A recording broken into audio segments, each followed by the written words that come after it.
Hello, my name is Reyna Martínez. I am a professor at the Centro Universitario de Ciencias de la Salud from the Universidad de Guadalajara in Mexico. In this short conference, I will talk about a brief overview of the mental health situation in my country, Mexico, and some treatments that have been reported in scientific articles. I would like to start by talking about the context of Mexico. According to the last census, in 2020, the population was about 126 million. Mexico is very diverse, culturally, economically, and socially. It is divided into several regions, as seen in the figure. Some of them are Northeast, Northwest, Center, West, Southeast, and Southwest. Each region is made up of different states or federal entities. When I say that it is diverse, it's because we have highly populated cities like Mexico City, with about 6,000 inhabitants per square kilometer, up to very sparsely populated cities like Durango, with about 15 inhabitants per square kilometer. In addition, more than 7 million inhabitants in the country are speakers of some indigenous language. This according to official data from Government of Mexico in its last census of 2020. In this sense, the economic conditions and access to health services vary enormously in each region of the country, even within each region.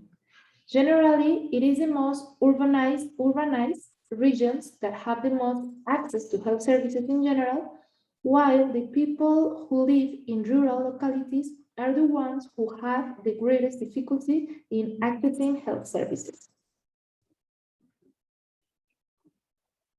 Some mental disorder statistics. According to the National Institute of Statistics and Geography, in 2017, more than 3 million people report feeling depressed at least once a week, while just over the 3 million report feeling depressed every day. According to a report published by the Pan American Health Organization, in 2018, they found that in adults around 20 years old, a pattern emerged that is maintained in youth and adulthood, that is, common disorders such as anxiety, depression, self-harm, and somatic symptom disorder represent 36% of mental disorders. Substance abuse with 22%, of these 17% due to alcohol consumption, headaches with 20%, and several mental disorders such as schizophrenia and bipolar disorder with 8%. Mental health services. The health system in Mexico is divided into public and private. The public health system is financed by the government and by employers and employees. The private sector is financed by users who request services and sometimes through health insurance. According to an article published by researchers from the National Institute of Psychiatry, Ramón de la Fuente Muñiz, they report that there are around 39 psychiatric hospitals in Mexico to care for patients and their families. Despite there being few hospitals to serve the more than 126 million inhabitants of Mexico, there has been an increase in mental health services in primary health care units and community mental health services.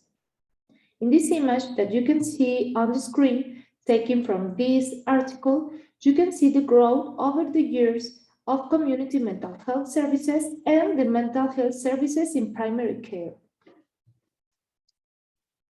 This other image taken from that same report shows the growth of specialized mental health professionals over the years.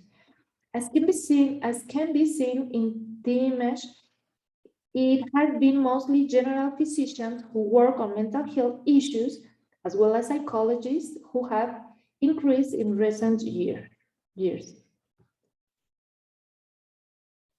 On the other hand, a study was conducted in the state of Jalisco, one of the main states in Mexico, and it was found that there are a few mental health care centers to which patients have to invest a large amount of time and money to go to them. It was also found that specialist personnel is very scarce. They report a rate ranging from 0.13 mental health workers per 10,000 inhabitants in some regions to 1.84 per 10,000 inhabitants in other regions. This considering psychiatry, psychologists, psychiatric nurses, and social workers. This is a serious problem seen by not having enough specialists. The gap in mental health care is lengthening, given the limited availability and access. In addition to this, there are still stigmas about mental health as well as discrimination against those who have a mental disorder. This causes that people delay their mental health treatment. Mental health treatments. There is definitely a big gap between diagnosis or detection of a mental disorder and receiving treatment. There is also a lot of disparity between the different regions of Mexico. Mental health treatments are very diverse. Some of them are aimed at the prevention and promotion of mental health, and others at those who already have a mental disorder. The National Institute of Psychiatry has reported some interventions aimed at vulnerable populations, such as people from indigenous communities, people living in poverty, street children and youth, prisoners, sex workers, migrants, among others. Also, interventions to reduce substance use and depressive symptoms and online interventions for women with depression. One of the interventions with the greatest scientific evidence are those with cognitive behavioral approaches, behavioral and contextual therapies. Nowadays, as a result of the COVID-19 pandemic, treatments began to be offered and promoted mostly online in various modalities. Currently, the government of Mexico offers through its webpage a series of self-applied digital resources which provide psychological tools to those who require it.